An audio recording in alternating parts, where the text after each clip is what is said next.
تمہارے اندر یہ الہام موجود ہے کہ خیر کیا ہے اور شر کیا ہے۔ اگر تمہارے ہر ایکشن کا معیار تمہارے اندر کا، تمہارے باطن کا یہ ترازو ہو جائے تو تمہارا ہر لمحہ میڈیٹیشن ہوگا، ہر ایکشن مراقبہ ہوگا، ہر سانس اپنے قریب کرے گی۔ یہ ترازو مگر طے کرنے والا بن جائے کہ کیا کرنا ہے کیا نہیں کرنا، تو جو کرو گے وہ نیکی ہوگی، جس سے بچو گے وہ گناہ ہوگا۔ تمہارے ہونے کو، تمہاری بینگ کو تمہارا عمل طے نہیں کرتا، مگر عمل کی اہمیت ہے، اور وہ اہمیت یہ ہے کہ جب بھی کوئی عمل کرو تو تمہارے ہی اس عمل کو دیکھنے والا بھی تمہارے اندر موجود رہے۔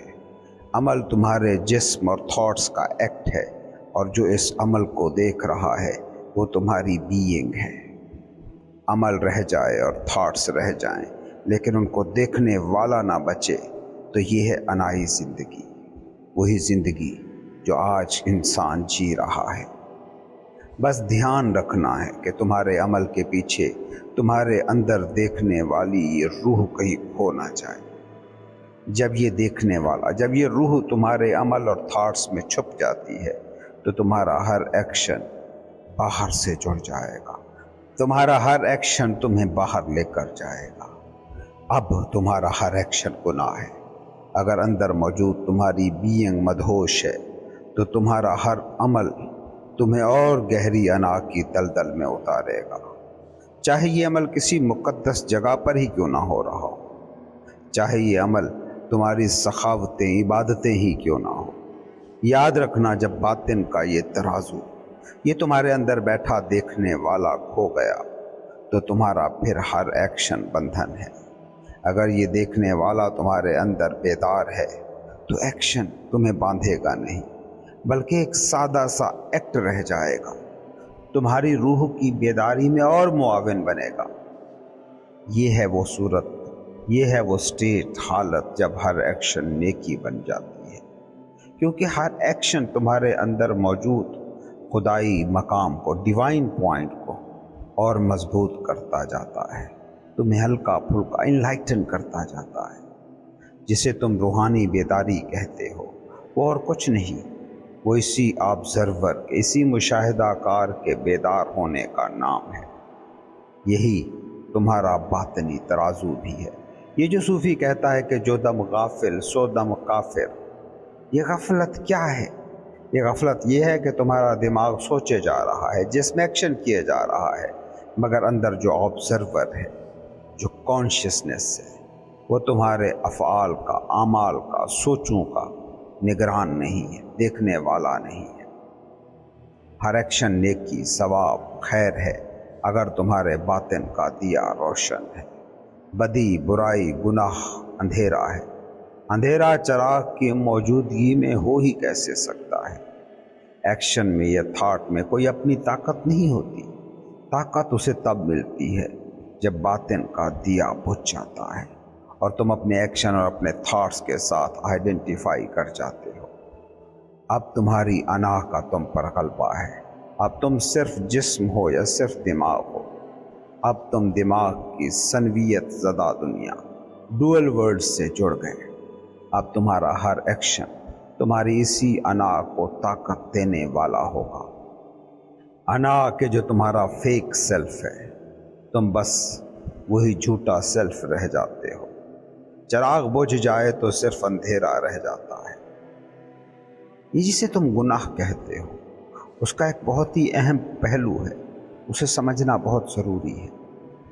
عام طور پر سمجھا یہ جاتا ہے کہ دوسروں کو تکلیف پہنچانا گناہ ہے، دوسرے کو تکلیف دینا شر ہے۔ غور سے سمجھو، اب بھی نظر دوسرے پر ہے، اب بھی انا ہی تمہیں آپریٹ کر رہی ہے۔ انا ہمیشہ دوسرے کو فوکس کرتی ہے، دوسرے پر فوکس کا ہونا ہی اصل شر ہے، دوسرے پر نظر ہونا ہی کفر ہے۔ مذہب کا دوسرے سے کوئی تعلق ہی نہیں، مذہب کا تعلق صرف ایک سے ہے، تم سے۔ حقیقی مذہبی آدمی بس وہی ہے جس کی نظر خود پر ہے، جس کا فوکس وہ خود ہو گیا۔ خود کو دکھ دینا ہے اصل گناہ، خود کو تکلیف پہنچانا ہے اصل شر۔ سمجھو، تم جب دوسرے کو فوکس کرتے ہو تو ہمیشہ خود کو دکھ دیتے ہو۔ اس نے یہ کہا، تم دکھی۔ اس نے یہ کیا، تم پریشان۔ اس نے یہ نہ کیا، تم دکھی ہو گئے۔ دوسرے پر نظر ہو، دوسرا تمہارا پوائنٹ آف فوکس ہو تو تم دکھ کے سوا اور کچھ پا ہی نہیں سکتے، کیونکہ انا نام ہی دوسرے سے چمٹنے کا ہے۔ یہ جسے تم انا کہتے ہو، شخصیت کہتے ہو، کیسے بنتی ہے؟ تم پیدا ہوئے، صرف تم ہو، تم صرف آبزرور ہو، کوئی ایکشن نہیں ہو، کوئی تھاٹ نہیں ہو۔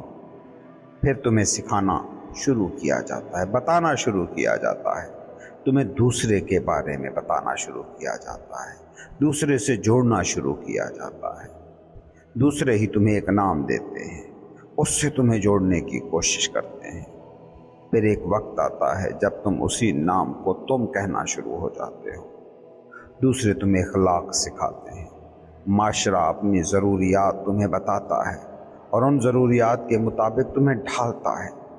یہ تمہاری قوم، برادری، رنگ، نسل، مذہب، فرقہ، اسٹیٹس، یہ سب چیزیں جو تمہیں بتائی جاتی ہیں تمہاری، یہ چیزیں تمہاری نہیں ہیں، تمہیں دی جاتی ہیں۔ یہ سب باہر سے آئی چیزیں ہیں، مگر انا ان سب کو لیتی ہے اور وہ بنا دیتی ہے جو نہیں ہے، جسے تم کہتے ہو۔ سماج تمہیں دوسرے پر فوکس کرنا سکھاتا ہے، اور پھر جب تم بڑے ہو جاتے ہو تو ہر چیز کو باہر کی دنیا سے ہی جوڑتے ہو۔ پھر تم نیکی اور بدی کو بھی باہر سے جوڑتے ہو۔ پھر تم کہنا شروع کرتے ہو کہ دوسرے کو دکھ دینا ہے گناہ۔ مذہب کا تعلق دوسرے سے ہے ہی نہیں، مذہب کا تعلق ہے تم سے، مذہب کا تعلق ہے تمہاری بینگ سے، روح سے۔ خدا کا تعلق بس خود سے ہے۔ خود کو دکھ دیا، گناہ کیا۔ ہاں، یہ بات بالکل حقیقت ہے کہ جو خود کو دکھ دینا سیکھ جاتا ہے وہ بہتوں کو دکھ دیتا ہے۔ جو خود کو دکھ دینے میں ایکسپرٹ ہے وہ کس کو دکھ نہ دے گا۔ تم دوسرے کو کیا دیتے ہو؟ وہی نا جو تمہارے پاس ہوتا ہے۔ تم خود کو دکھ دینے میں اتنے ایکسپرٹ ہو گئے ہو کہ اب سب کو ہی دکھ دے رہے ہو، اور نظر چونکہ باہر پر ہے، دوسرے پر ہے، اس لیے نیکی بدی کو بھی طے کرتے ہو تو دوسرے کے اینگل سے۔ تم کہتے ہو دوسرے کو دکھ دینا ہے شر، دوسرے کو سکھ دینا ہے خیر۔ نہیں، خیر اور شر کا دوسرے سے کوئی لینا دینا ہی نہیں ہے۔ خود کو دکھ دینا ہے شر، خود کو سکھ دینا ہے خیر۔ بات کو سمجھو، جب تم خود کو دکھ دینے والے بن جاتے ہو تو دوسروں کو تم کچھ اور دے ہی نہیں سکتے، اور تم خود سکھی ہو جاؤ تو دوسرے کو کیا دو گے؟ وہی سکھ۔ جو خود بدبو سے بھرا ہو اس کے پاس جو بھی آئے گا، جو بھی بیٹھے گا، اسے بدبو جھیلنی پڑے گی، اور جو خود پھول ہو گیا، خوشبو ہو گیا، اس کے پاس جو بھی آئے گا، جو بھی بیٹھے گا، اسے خوشبو کے سوا اور کیا ملے گا؟ عطر فروش کی دکان پر تم چاہے ویسے ہی بیٹھے ہو، عطر خریدنے کا ارادہ بھی نہ ہو، تب بھی تم خوشبو ہی لے کے آؤ گے۔ دوسرے کی فکر میں کبھی نہ پڑنا، کیونکہ جب تم دوسرے کی فکر میں پڑتے ہو تو اپنی فکر، اپنے باطن کی فکر بھول جاتی ہے۔ پھر تمہارے سارے ایکشن ادر سینٹرک ہو جاتے ہیں، دوسرے کو فوکس کر کے کیے گئے۔ پھر تم کیا کرتے ہو کہ اپنے اندر کی بدبو تو نہیں مٹاتے، مگر دوسرے کے لیے باہر سے کپڑوں پر پرفیوم چھڑک لیتے ہو سکتا ہے اسے دوسرے تک تمہاری بدبو نہ پہنچے، لیکن غور کرو نا، تم خود تو بدبو میں ہی جیو گے، اور کوئی ایسا رستہ بھی نہیں کہ تم اپنے باطن تک باہری پرفیوم پہنچا سکو۔ وہاں تو خوشبو ہوگی ہی اس وقت جب تمہارا باطن خود خوشبو بن جائے گا۔ تم باہر دھوکہ دے سکتے ہو، اندر دھوکہ نہیں چلتا۔ وہاں بازار سے خریدی گئی خوشبوئیں کام نہیں آتی۔ اس لیے اس بنیادی بات کو پلے سے باندھ لو، نیکی کا نہ گناہ کا دوسرے سے کچھ لینا دینا نہیں۔ نیکی مطلب تمہارے باطن کا بیدار ہو جانا، تمہارے اندر کا سکون، تمہاری روح کا خوشبودار ہو جانا۔ نیکی مطلب تمہارے باطن میں موجود مقام شعور کا رقص، نیکی مطلب تمہاری روح کے تار بج اٹھے۔ سمجھو تمہارا باطن محو رقص و ناچ رہا ہو، روح خوشبو میں ڈوبی ہو، اندر خوش ہو تو باہر کی دنیا پر، ارد گرد موجود لوگوں پر، دوسرے پر تم کیا لٹاؤ گے؟ صرف خوشی۔ پھر تمہیں نیکی کا حساب اس طرح رکھنے کی ضرورت نہیں ہوگی کہ آج میں نے کتنوں کو سکھی کیا، کتنوں کو راحت دی، کتنوں کو خوشی دی، کتنوں کے کام آیا۔ پھر تو یہ خود بخود ہی ہوگا۔ تمہارے اندر گلاب کھل اٹھے تو دوسرے تک خوشبو خود پہنچ جاتی ہے۔ اس کا پھر حساب رکھنا ہی فضول ہے۔ دوسرے کو سکھ پہنچانے کا خیال پھر بھول بھی جاؤ تو کچھ نہیں ہوگا، کیونکہ دوسرے کو تم پھر خوشی، راحت، خوشبو کے سوا اور کچھ دے ہی نہ پاؤ گے۔ پھر تمہیں نیکی کے بارے میں حساب نہیں رکھنا پڑے گا۔ پھر نیکی تم سے یوں ہوگی جیسے سورج سے روشنی نکلتی ہے، آگ سے حرارت پھوٹتی ہے، ساز سے موسیقی نکلتی ہے۔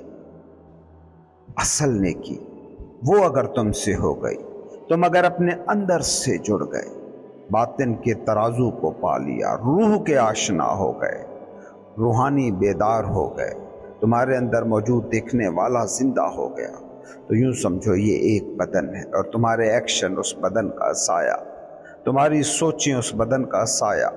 اگر بدن خوبصورت ہے تو باہر جو اس کا سایہ بنے گا وہ خوبصورتی ہی پھیلائے گا۔ اور اسی طرح اگر اصلی گناہ تم سے ہو گیا، خود سے دور ہو جانے کا، پھر سارے گناہ بھی سائے کی طرح تمہارے پیچھے آئیں گے۔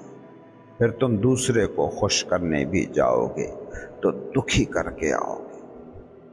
تمہارے پنڈت پروہت تمہیں کہتے ہیں دوسرے کی خدمت کرو، یہ سب سے بڑی نیکی ہے، دوسرے کو دکھ دو گے یہ بڑا گناہ ہے۔ کسی صوفی نے کبھی تم سے یہ نہیں کہا ہوگا، کسی حقیقی مرشد نے کبھی تم سے یہ نہیں کہا ہوگا۔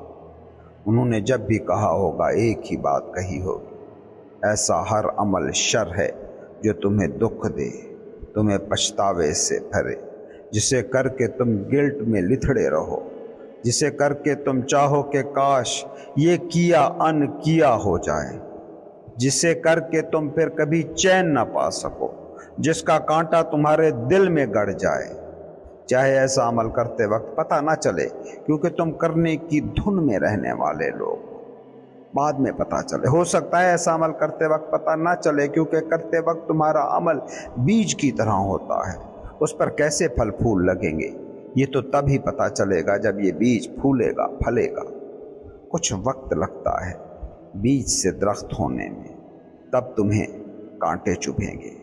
کسی بھی عمل کے خیر یا شر ہونے کا بس ایک معیار ہے کہ خیر کا عمل تمہیں پچھتانے پر مجبور کبھی نہ کرے گا، اور شر کا ہر ایکشن تمہیں ایک نہ ایک دن ضرور پچھتاوا دے گا۔